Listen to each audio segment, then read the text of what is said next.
Il y a maintenant exactement bientôt 1 an, je pensais qu'il me faudrait 2 ans pour atteindre un niveau correct de CrossFit. Et vous avez ma réponse dans cette phrase. Je pensais que ça me prendrait 2 ans d'atteindre un niveau correct tout en conservant un physique musclé, un physique qui devient athlétique. Et bien en fait ça m'a pris moins d'1 an. Alors aujourd'hui, dans cet épisode, compilation de cette année, je vous ai repris tous les points qui m'ont permis de devenir plus athlétique, mais aussi qui sont corrélés avec quelqu'un qui souhaite devenir musclé et athlétique. J'ai combiné tout ça pour que vous puissiez du coup devenir à votre tour un gorille hybride. On va appeler ça comme ça. C'est-à-dire quelqu'un qui est musclé, qui est puissant, et qui peut à son tour utiliser des compétences athlétiques de son côté, que ça soit du crossfit ou pas, parce que moi, ma pratique c'est le crossfit, mais le niveau de fitness et de l'athlétisme, techniquement, c'est pas propre au crossfit. C'est une généralité. Donc comment développer ces capacités-là, que ça soit à la fois des capacités musculaires de force, mais aussi conserver ou développer des capacités d'endurance, des capacités athlétiques, gymnastiques, bref, bien bouger, être dynamique. Donc sans plus attendre, on est parti pour l'épisode du jour. Pour ceux qui ne me connaissent pas, moi c'est Julien, je vais faire un petit bilan personnel pour ceux qui ne me connaissent pas forcément, qui n'ont pas toujours tout suivi sur le podcast, comme ça vous donne un peu les points à retenir sur perso mon année. Ça fera 1 an en juillet. Et du coup, je vais faire un parallèle sur les points personnels qui m'ont aidé. Je ferai aussi un parallèle sur ce que j'ai étudié au long de cette année et ce que je connaissais déjà de mon expérience professionnelle sur ces 10 dernières années, pour que vous puissiez à votre tour avoir les clés en main pour évoluer vers cet idéal-là. Sans plus attendre, on va commencer d'abord avec un bilan. Je vous fais un peu le topo de l'épisode du jour. On aura plusieurs parties. La première partie, ça va être un côté bilan personnel évolutif.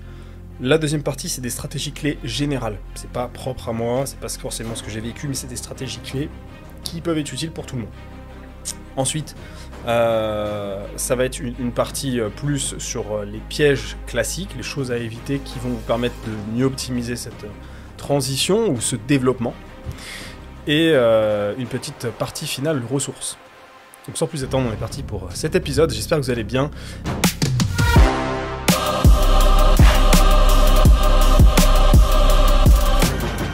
Bienvenue sur Next Physique, l'émission, le podcast où on discute de sport de force, d'actualité autour de ces thématiques de nutrition, de bien-être, de santé générale. C'est Julien, votre hôte, comme d'habitude. Donc sur cette année, effectivement, j'ai commencé le CrossFit après 10 ans de pratique de musculation à haut niveau, bodybuilding naturel, vice-champion de France. Et je me suis orienté sur cette pratique afin de voir autre chose, mais aussi d'optimiser à mon tour, de mon côté, ce qu'on peut pratiquer dans ces disciplines-là. Excusez-moi, j'ai super chaud pour ceux qui me voient à la caméra. Vous pouvez enlever la vidéo, je serai pas super là, je suis en train de transpirer. Ça fait vite chauffer le bureau, tous ces appareils allumés là en ce moment. Et je peux pas mettre un ventilo derrière, sinon vous allez me tuer pour ceux qui écoutent au son. Donc je vais faire du sport pendant cette session podcast. Et donc effectivement, sur cette nouvelle pratique, je ne vais pas revenir sur les choix, etc. J'ai déjà parlé plein de fois de ça sur le podcast. L'idée, c'est surtout aujourd'hui de voir les éléments de transition, que vous ayez déjà un aperçu de qui j'étais avant. Je démarre, je fais plus du 92-93 kg il y a 1 an à peu près. J'ai pas beaucoup bougé, j'ai perdu 1,5 kg depuis cette période. Petite perte de masse musculaire, mais très très peu finalement, grâce à une bonne optimisation, bien sûr. J'ai perdu un peu aussi j'ai quand même perdu pas mal de gras. C'était un de mes objectifs principaux évidemment, puisque je voulais être plus athlétique et pouvoir me gérer à mon poids de corps. Un des déclics qui m'a fait décider, c'est pas le seul, mais c'est par exemple une rando en montagne où je me suis rendu compte l'année dernière que je ne savais plus bouger correctement après tant d'années de musculation et de développement. C'est-à-dire que moi je démarre la muscu, je fais 1m80, je démarre à l'époque, je faisais 67-69 kg. Aujourd'hui, j'avais atteint un physique à haut niveau à plus de 90 kg, donc ça m'a pris plus de 10 ans d'optimisation, mais voilà, l'idée c'est qu'à la fin, je ressors de tout ça avec un gros physique. Le truc, c'est que quand j'arrive au CrossFit, je me fais doubler dès la première session, je suis à la ramasse complet, les grands-parents me dépassent complet sur les WOD. Je me rappelle de la doyenne du premier WOD où je suis arrivé, je me dis je peux peut-être gruger là-dessus sur le WOD. Pas du tout, elle me trace mais à une vitesse, je m'en rappellerai toujours. Et là, je comprends vite que, ok, je sais plus gérer mon propre corps. C'est-à-dire que c'est cool, tu sais pousser lourd, mec, t'es fort, mais maintenant, bah, il faut l'utiliser, tout ça. Et j'avais envie de développer les compétences et l'athlétisme qui va autour. D'où l'idée d'être hybride. Donc, l'évolution qu'il y a eu sur un an, c'est qu'effectivement, j'ai perdu un peu de poids. Pas tant que ça, finalement. Je compte encore en perdre un peu, mais je resterai toujours à peu près aux alentours de 88, 90, voire 91 kilos à peu près dans l'année, puisque c'est là où je me situe bien en termes de masse graisseuse et de masse musculaire. L'idée étant que je n'ai pas un objectif d'être très sec, sinon je perdrais de la testostérone, je serais moins productif et surtout je risquerais des blessures. Donc l'idée est de rester dans une bonne zone. L'idée c'est qu'aussi, voilà, il n'y ait pas de perte notable sur la force. Bien sûr, on fait de son mieux, mais voilà, c'est l'idée.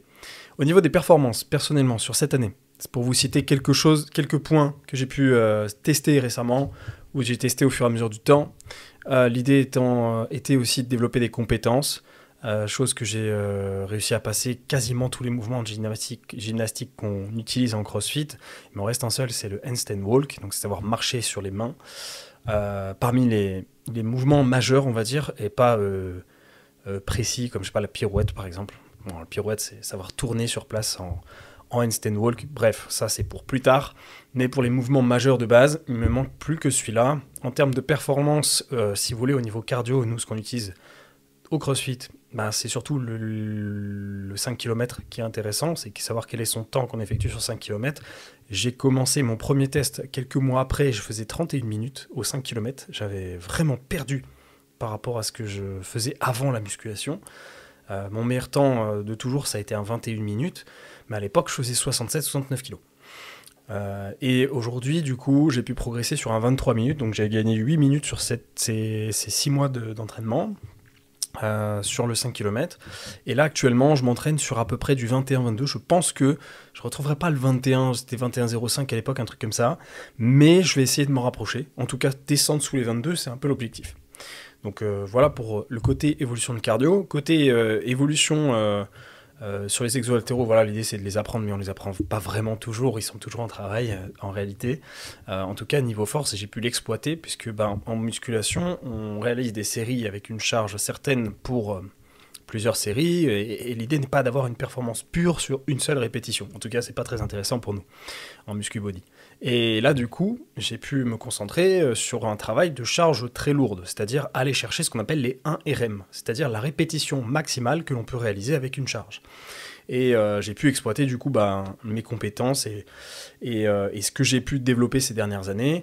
Et donc, par exemple, le back squat, le squat est à 210 kg.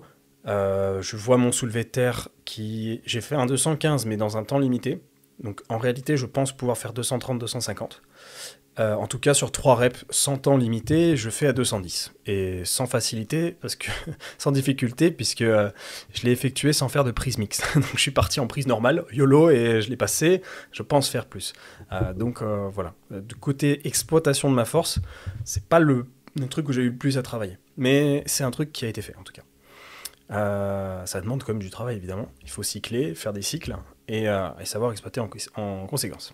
Autre point à citer, j'ai pu participer à ma première compétition de CrossFit en dehors de ma box et participer en RX, qualifié au bout de 4 mois de pratique et réalisé sur le terrain en throwdown avec une équipe. Donc je pense que c'est quand même à noter. Assez sympa sur cette exploitation. Moi, je vais pas vous mentir, mon objectif quand je suis arrivé au CrossFit, c'était aussi d'exploiter mes compétences de programmation d'entraînement. Vous le savez, je vous en parle tout le temps sur le podcast, c'est vraiment ce que je kiffe le plus. Et j'adore m'étudier tout ça. J'ai pas tardé à m'acheter des formations. J'ai pas tardé aussi à prendre un coach externe pour travailler à partir d'une programmation, même si je la modifie souvent, et faudra jamais lui dire, j'espère qu'il écoutera jamais ce podcast, parce que souvent je retravaille ce qu'il fait, et j'aimerais pas le dénigrer, parce que c'est un bon travail, mais souvent j'aime bien rajouter ma sauce, ou revoir un peu des choses à l'intérieur, comme le volume d'entraînement, des choses comme ça. Donc voilà, c'est les petites touches compétences perso, où j'y rajoute dessus, mais j'ai quand même envie d'avoir une base où je me prends pas trop la tête, et quelqu'un me le fait, parce que je fais littéralement vous vous en doutez peut-être, mais mon métier c'est de programmer les gens, donc je fais ça toute la semaine. Des fois j'aime bien avoir un travail qui est tout fait dans les mains pour moi-même, même si au final je remets toujours les mains dedans. Mais voilà. Moment difficile que j'ai pu rencontrer cette année, et qui personnellement ont été plus difficiles. Attention, c'est pas l'expérience de tout le monde pour devenir un peu gorille hybride, c'est surtout perso, l'avoir la tête à l'envers. Je fais un certain poids, c'est vrai, mais c'est pas le problème, c'est juste que j'avais une phobie un peu d'avoir la tête à l'envers. Ça m'a pris 7 mois, 7-8 mois, pour oser faire juste à l'envers, tenir à l'envers contre un mur. Truc bateau, j'avais vraiment l'impression que j'allais m'encastrer dans le mur, mettre la tête la première dedans. Et ça me faisait quand même pas mal flipper, donc ça m'a pris un peu de temps. C'est pour ça aussi, je pense que la marche sur les mains me prend un petit peu de temps maintenant. Un peu de frustration sur les double under, donc c'est les doubles tours de corde. Pas encore ultra efficace dessus, mais en tout cas, je sais en passer. Et en plusieurs reps, évidemment, mais c'est pas le truc où je suis le plus rentable possible. Bref, là où j'ai eu le plus de travail à faire, en vérité, ça c'est du psychologique, j'ai envie de dire, et de la technique. Là où j'ai eu le plus de travail sur le terrain, c'est gagner de l'endurance musculaire. Et c'est là où j'ai le plus bossé personnellement, parce que je suis fort, c'est bien, mais je ne savais pas vraiment exploiter ma force. C'est-à-dire que c'est cool. Je pouvais passer une charge rapidement. Tu me demandes de faire un WOD avec une haltère de 22,5 kg. L'haltère, je la fais voler. C'est très bien, mais je la fais voler quelques fois. Et après, je fatigue très très fort. Et là, du coup, cette fatigue musculaire, aujourd'hui, je la travaille encore. C'est déjà beaucoup mieux. Mais elle me faisait gros soucis. C'est-à-dire que je pouvais faire des mouvements très simples, des trucs très bateaux. Tu regardes l'entraînement, tu te dis « Oh, c'est quelques sauts sur une boîte, rien de phénoménal. Il faut faire quoi, 20 sauts sur une boîte ? Bon, tout le monde peut le faire, ça. Ouais, mais moi, je fais plus de 90 kilos, et j'ai ces muscles-là qui sont pas habitués à travailler comme ça, qui se fatiguent très vite. Et donc, 20 sauts sur une boîte, pour Bibi qui commence gorille, mais pas du tout hybride, 20 sauts sur une boîte, c'est très dur. C'est très très dur. Ça devient très compliqué au bout de 10 reps. Et là, c'est la congestion. J'apporte très vite du sang là-dedans. Ça serre. Et là, c'est très dur, ça brûle. Donc, c'est là-dessus où j'ai eu le plus de travail à l'entraînement. Et j'ai le plus avancé, je dirais, pour avoir un fitness plus adéquat. Maintenant, voilà, ça c'était le côté expérience. Côté stratégie clé, ce que vous pouvez retenir de tout ça et ce que je vous conseille aussi de votre côté. Déjà, tout d'abord, le premier point, le plus important pour moi, que j'ai observé sur cette pratique, mais que j'utilisais déjà dans les programmes auparavant avec les élèves, avec les gens que je coach depuis des années, c'est d'éviter l'effet d'interférence. L'effet d'interférence, c'est quoi ? C'est de dissocier au maximum les séances de cardio à haute intensité. Donc, pas la marche, par exemple. Marche à pied, c'est du cardio. Mais c'est du cardio à basse intensité. Donc, de dissocier au max la haute intensité, tout du moins la haute intensité qui a de l'impact et qui va toucher des zones élevées de cardio, comme la zone 4, la zone 5, et la dissocier au maximum possible, ou en tout cas dans la mesure du possible, des entraînements de renforcement et de force. Alors si je vous dis ça aujourd'hui, c'est parce que des fois on n'a pas trop le choix d'associer les deux, parce que on n'a pas le temps, et la séance, il va falloir faire un peu de tout. C'est par exemple le cas des cours de classe, en boxe de crossfit, où des fois il y a de la technique, il y a de la force, il y a du renforcement, et à la fin on rajoute un WOD. Ça peut être aussi pour faire plaisir aux adhérents, puisque les gens ont bien envie, souvent, de faire un WOD quand même dans leur séance. Parce qu'ils sont là pour ça, à la base. Mais il faut aussi qu'ils fassent de la technique, qu'ils fassent de la force, etc. Bref, ceci n'étant pas le sujet, ce qui nous intéresse ici, c'est comment on optimise tout ça. En termes d'optimisation, malheureusement, c'est comme ça que ça marche, et c'est encore plus important pour les gens qui démarrent. Il faut éviter au maximum cette interférence-là. Donc ce que je suis en train de vous dire, c'est que, par exemple, d'avoir une séance où il y a 30 minutes de renfort avant, et après il y a un WOD, c'est pas le plus malin. En tout cas, surtout pour quelqu'un qui n'a pas de la maturité musculaire. Parce que ce que la science nous montre, c'est que, en tout cas pour l'instant nous montre, c'est que jusqu'à maintenant, plus il y a de l'endurance et plus la personne est habituée à une méthode de travail, mais aussi plus une personne a de la masse musculaire, plus elle tolère cet effet-là, voire n'a pas de problème avec ça. Et c'est une chose que j'ai observée au fur et à mesure de la pratique. Au début, c'était dur personnellement. Si je devais cumuler les deux sur une séance, c'était difficile. Donc ce que je faisais des fois, c'est que je faisais 2 entraînements par jour. Ouais, je sais, c'est un luxe. Et après, au fur et à mesure, c'est devenu de plus en plus facile, jusqu'à ce que j'arrive à l'intégrer dans une seule et unique séance. En gros, la force des habitudes. Le corps s'habitue. Mais ce qu'il faut aussi retenir de tout ça, c'est que c'est ok, moi j'ai de la masse musculaire déjà. J'ai déjà atteint ce dont j'ai largement besoin pour aujourd'hui performer. Donc c'est gentil Julien, mais nous, c'est pas forcément le cas. C'est vrai. Donc dans ce cas-là, de votre côté, que ça soit dans votre programmation ou dans votre pratique, ce que je vous conseille, c'est de dissocier dès que possible.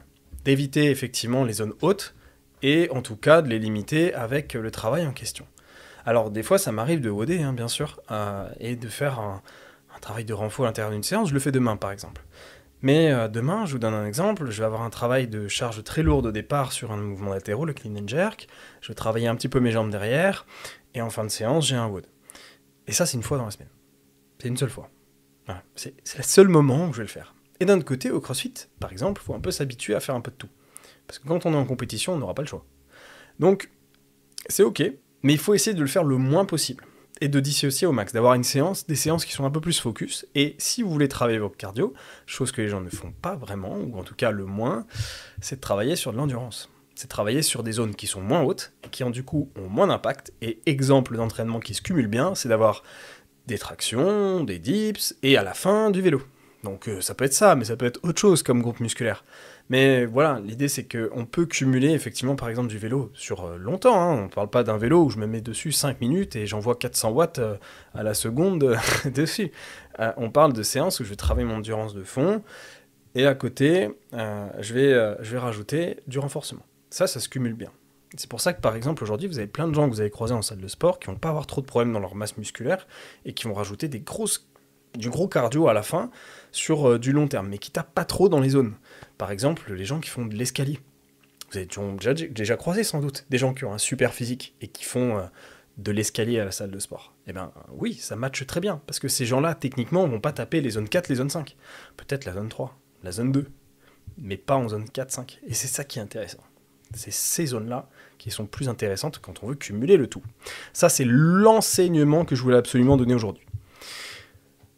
Maintenant, par exemple, si je vous donne un peu une idée de ma semaine, comme ça vous donne un exemple. Vous voyez un peu comment je la fais. En général, ma semaine, c'est ça. Alors bien sûr, sur la prog de base, que je suis de Jules chez EMF, et ensuite, moi, je la modifie et je rajoute ma sauce. Donc ça donne ça à la fin. Lundi, mardi, en général, c'est soit un des 2 jours, je fais un mouvement d'haltéro sur les 2 principaux, je vais travailler du squat, du deadlift, et après, en général, il y a du travail de gym, côté renforcement, volume sur la gym, et voilà. Et ça, c'est à peu près le lundi, mardi. Le mercredi, souvent, ça va être du renfo pour le haut du corps, puisque je vous ai cité le bas du corps avant, et du vélo. Voilà, je cumule haut du corps, vélo. Ensuite, le jeudi, souvent, ça va être soit je me repose complètement, c'est pas souvent en vrai, soit c'est du skill. Skill, c'est de la technique, c'est que je vais travailler une technique en léger, sans me fatiguer vraiment. Ok, je me donne un peu, mais pas trop. Ou alors, j'ai du volume qui m'intéresse à travailler, que j'ai pas travaillé sur les 3 jours avant, mais en général, c'est très peu de volume, puisque j'ai déjà souvent assez travaillé. Donc ça va être, par exemple, les bras. Cette semaine, c'était ça. J'ai remarqué qu'en ce moment, je travaillais pas beaucoup mes bras. Voilà, j'ai fait 3 séries de triceps, 3 séries de biceps, et j'ai fait un petit peu de marche sur les mains. Basta. On fait un break, on s'est déjà entraîné 3 bons jours au début de la semaine. Vendredi, souvent j'amène du compétitif, et donc je vais faire un WOD à bon niveau, et je vais aussi faire une course. C'est soit je vais courir plus tard dans la journée, soit je fais ça 1 heure après, ou 3/4 d'heure, le temps de récupérer un peu, et je travaille ma course. Là, ici, vous avez vu, je mets tout le cardio ensemble. Samedi, en général, 2e mouvement d'haltéro, peut-être un petit renfo ciblé, un WOD ciblé, et fin de la semaine. Dimanche, des fois je m'entraîne, souvent je vais marcher, mais si je m'entraîne, c'est que je fais marcher pour ça. Je fais une marche et je vais jusqu'à la salle, ça me fait une marche, et après je fais un petit renfo ciblé. Ça peut être l'arrière d'épaule, ça peut être un peu ma nuque, voilà, c'est plus du renfo spécifique, de la prévention de blessures. Et c'est tout. Et du leg curl très souvent, j'ai toujours un abonnement à la salle de sport, je ne vais pas l'enlever, mais j'y vais que pour ça.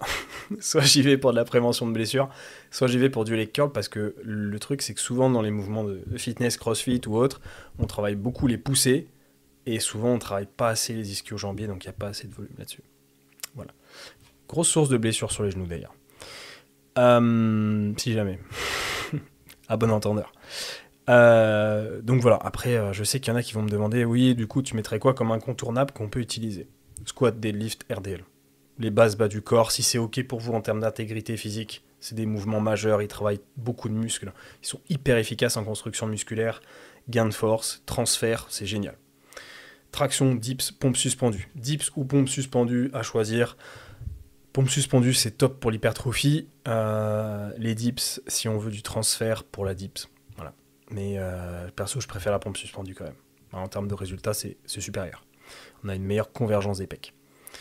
Renfort spécifique que je peux vous conseiller, et que je vous l'ai cité juste avant, c'est le leg curl. Si vous avez un leg curl, faites-en. Ou sinon, faites-le à l'élastique, faites-en, parce que c'est la plus grosse lacune des athlètes aujourd'hui, en général. Mes coureurs aussi, souvent, j'en place souvent dans leur programme. Grosse lacune sur les ischio-jambiers, donc du RDL comme on a cité avant, et du leg curl.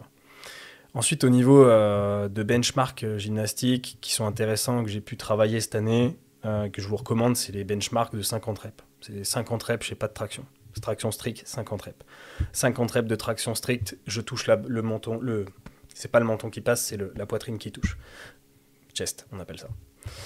Ou alors benchmark 50 muscle-up, 50 pompes poiriers, etc., etc. Ça, c'est des très bons marquages sur lesquels vous allez pouvoir suivre votre temps et voir comment vous allez évoluer. Ou alors, dans un premier temps, c'est d'atteindre les 50 reps, un de ces 4. Ça aussi, c'est un objectif. Mais ouais, très bon moyen d'avoir une notation. Et il y a quand même de l'hypertrophie là-dessus, parce que 50 reps, ça représente un sacré volume. Donc quand on travaille du volume de gym, ça ne veut pas dire qu'on ne fait pas du muscle. Au contraire. Aussi, du coup, je voulais citer le travail du vélo. Je trouve ça hyper intéressant, le bike erg. Chose que j'ai pu pas mal étudier cette année sur ma formation OPEX. Et effectivement, le vélo, c'est très intéressant parce qu'il n'y a pas d'impact. Donc déjà, pour les articulations, c'est super. Et l'avantage, c'est qu'on va pouvoir travailler le wattage moyen. Et du coup, on va pouvoir travailler son endurance de fond, travailler sa capacité d'endurance musculaire sur les jambes. C'est vraiment sympa. On travaille forcément un peu son cœur, puisqu'on est toujours à peu près en zone 2-3 quand on se donne. Mais voilà, on ne se met pas en danger sur l'interférence, comme je l'ai dit avant, comme on peut le faire par exemple sur de la course, où des fois on monte à 4-5, ou sur du WOD. Et bien sûr, des notations classiques pour ceux qui font du CrossFit, c'est des WOD de benchmark. C'est de se dire, voilà, j'en suis où sur mon Fran, j'en suis où sur mon Diane, etc. Donc ça, c'est vraiment les classiques, mais pour ceux qui ont un sport spécifique lié à leur objectif hybride ou fitness. Ou l'Aerox, par exemple. Où j'en suis dans mon Aerox. Voilà. Au niveau conseil, pour atteindre ces objectifs-là, d'être quelqu'un d'hybride et de musclé, ce que je vous conseillerais en termes de récupération, c'est des journées complètes off obligatoires. Voilà, je vous l'ai dit, moi j'essaye souvent d'avoir soit le jeudi, soit le dimanche, ou alors des fois les deux, selon si j'ai besoin, mais il faut savoir s'écouter et se dire, ok, si des fois vous êtes complètement cramé, il faut mettre de la récup. Si vous avez des compétitions, Aerox ou CrossFit ou autres événements de prévus, c'est intéressant de mettre 2-3 jours off avant, avec quand même du mouvement, mais pas de fatigue vraiment, et peut-être après aussi. Au niveau des incontournables, compléments alimentaires, pardon, je sais que c'est un truc qui va être demandé, mais c'est toujours à peu près les mêmes. Je vous recommande toujours la base de l'alimentation, c'est du magnésium, du zinc, les trucs sur lesquels quasiment tout le monde est souvent carencé, de la créatine si vous voulez optimiser votre croissance musculaire et vos gains de force, et pour ceux qui n'ont pas par exemple ma situation, qui veulent développer du muscle et avoir des objectifs hybrides, je vous le recommande. La vitamine D3 si vous ne prenez pas le soleil, vous ne faites pas bronzette, sinon vos os vont en manquer. Articulation aussi. Ensuite, je recommanderais glycine ou collagène en fonction de vos habitudes alimentaires. Si vous mangez de la viande régulièrement, surtout comme je l'avais cité dans les podcasts récemment, mon type de manger de la peau, du poulet. Si vous mangez ce type de peau, si vous mangez des os, des abats, collagène pas nécessaire. Et si vous mangez pas vraiment de manière complète de ce côté-là, ou si potentiellement vous voulez un petit peu plus de résultats, il y a moyen que la glycine fonctionne mieux. En tout cas, c'est ce qui semble être le cas au niveau scientifique. Et la glycine est précurseur de l'utilisation du collagène. Donc plutôt que glycine, si jamais vous avez besoin de travailler sur vos articulations, vos os, vous avez des douleurs, je vous recommande. Et à la fin, évidemment, bien sûr, suffisamment de protéines. Mais ça, on ne devrait même pas en discuter. Ça, c'est tout le monde qui devrait en consommer suffisamment. Il n'y a même pas de question là-dessus, les gars. Ensuite, en termes de gestion, n'oubliez pas, comme je vous l'ai dit, de vous écouter. Bien sûr, si vous ressentez des tendinites, des départs là-dessus, n'hésitez pas à mettre du repos. Limiter les mouvements qui, effectivement, sont douloureux. Les reprendre un petit peu plus tard, il vaut mieux prévenir que guérir. Très souvent, vous encaissez trop sur une tendinite. Résultat, vous êtes obligé d'arrêter longtemps. Il vaut mieux s'arrêter tout de suite et reprendre peut-être dans 3-4 jours. Plutôt que de dire, ok, je vais traîner ma tendinite, je m'entraîne dessus 1 mois, 2 mois. Résultat, j'en ai pour 6 mois pour l'enlever. Ok, donc on s'écoute. Je sais que c'est pas facile. Au niveau de la nutrition, bien sûr, il faut que ça soit adéquat.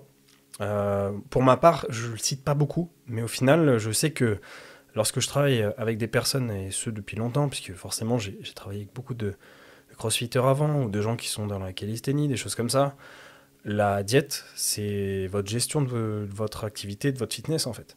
Parce que si vous avez un bon rapport au poids de corps, si vous êtes svelte, si vous avez une bonne condition physique, ben vous allez pouvoir facilement vous mouvoir, facilement bouger. Et donc évidemment, avoir un ratio de masse graisseuse qui est plus bas, en tout cas pas à l'extrême, mais qui n'est pas imposant, avoir une bonne masse musculaire et du coup avoir la nutrition qui va avec pour que ça matche là-dessus et que bien sûr vous ayez du plaisir au quotidien, parce que sinon vous allez péter un câble, eh bien ça va soutenir votre performance, évidemment, soutenir votre santé, donc le long terme, l'objectif c'est quand même qu'on fasse ça longtemps, et par conséquent que vous soyez gagnant sur tous les terrains. En tout cas c'est ce que je vous souhaite. Attention du coup aussi à l'hydratation, j'en parle en ce moment, il fait chaud, il fait super chaud là, dans le bureau je pense qu'il fait 30 là, mais on pense à s'hydrater, bien s'hydrater régulièrement.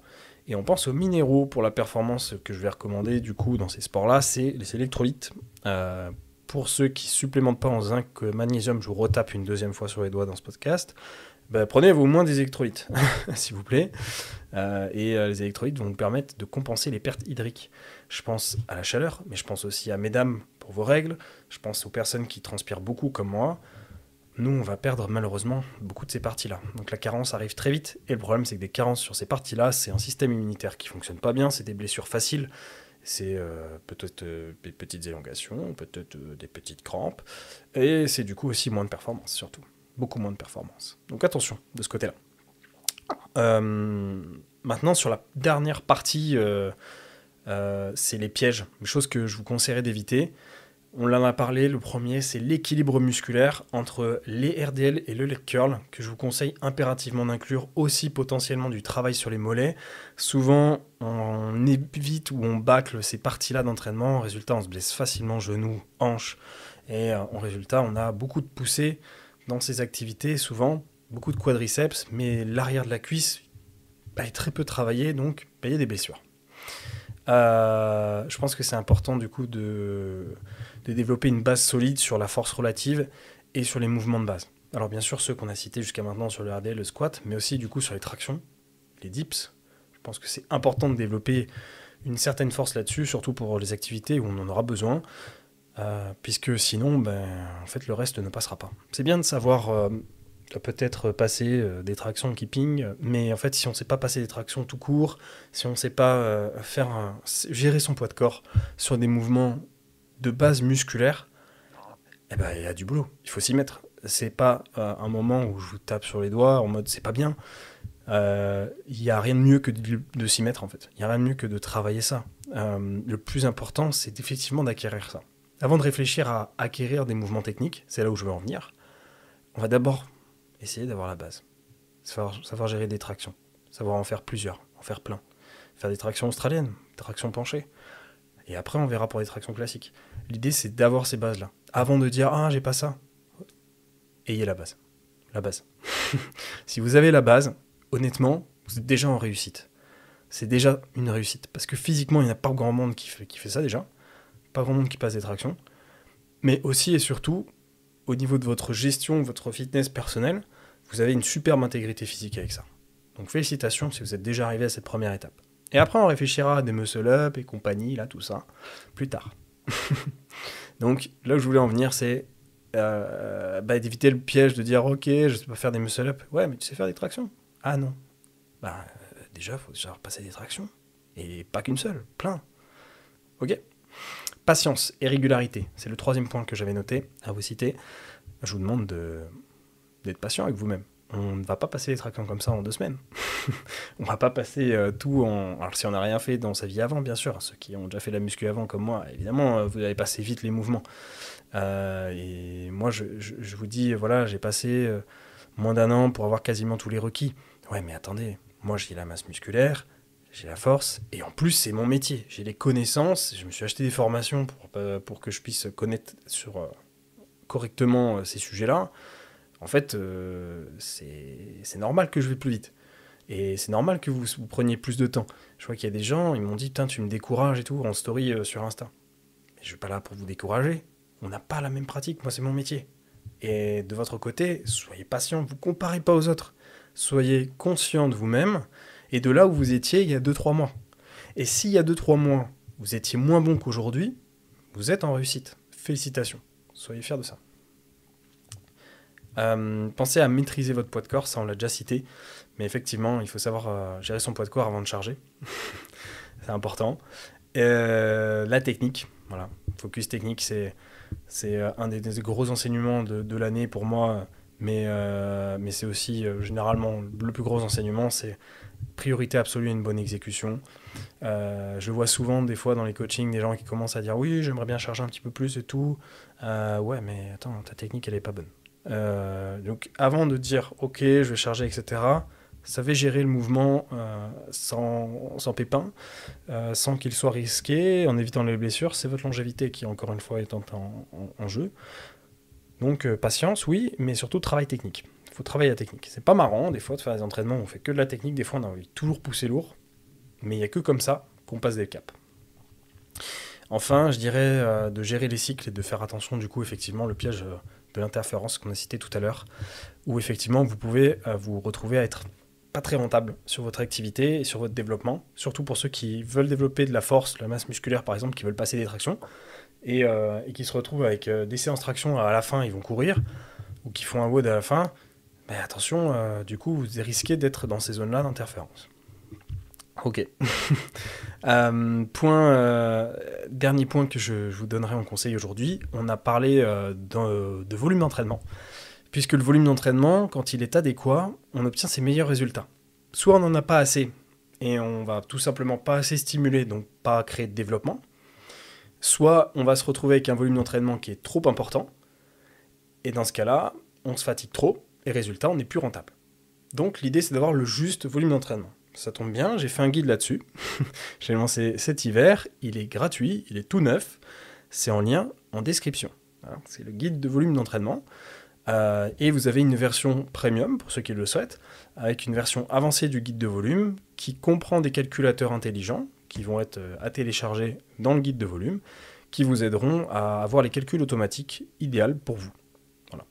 Ce guide de volume, qu'il soit gratuit ou dans la version payante, il a un accès et surtout une personnalisation pour tous les sports.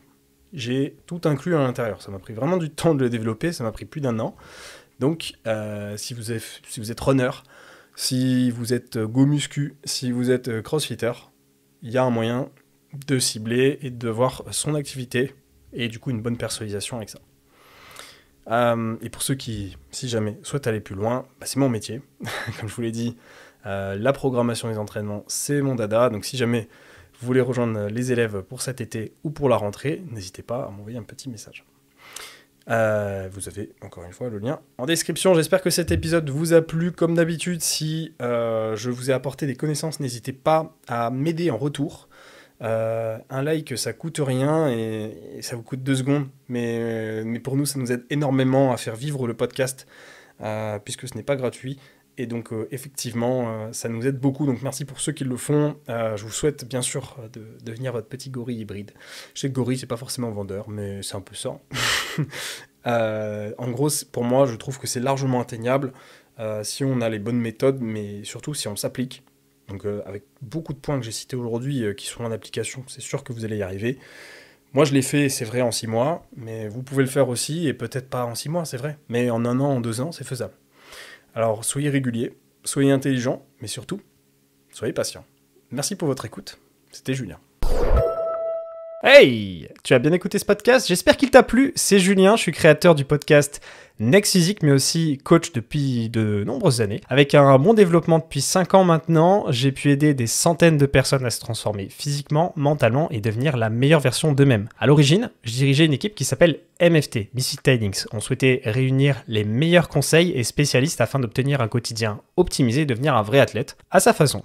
Et c'est pour ça que je vous appelle les athlètes en fait. Mais tout ça, sans être frustré avec son sport. C'est vraiment quelque chose d'important pour moi et j'imagine pour vous aussi.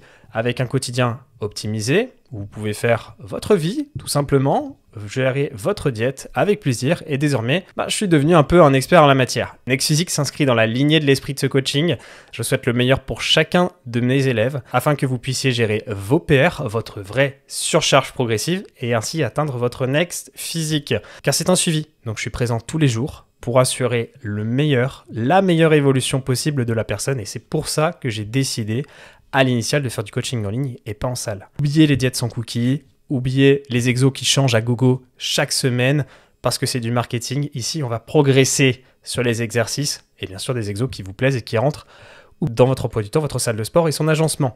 C'est un tandem, ça se passe entre vous et moi pour construire une équipe qui avance ensemble.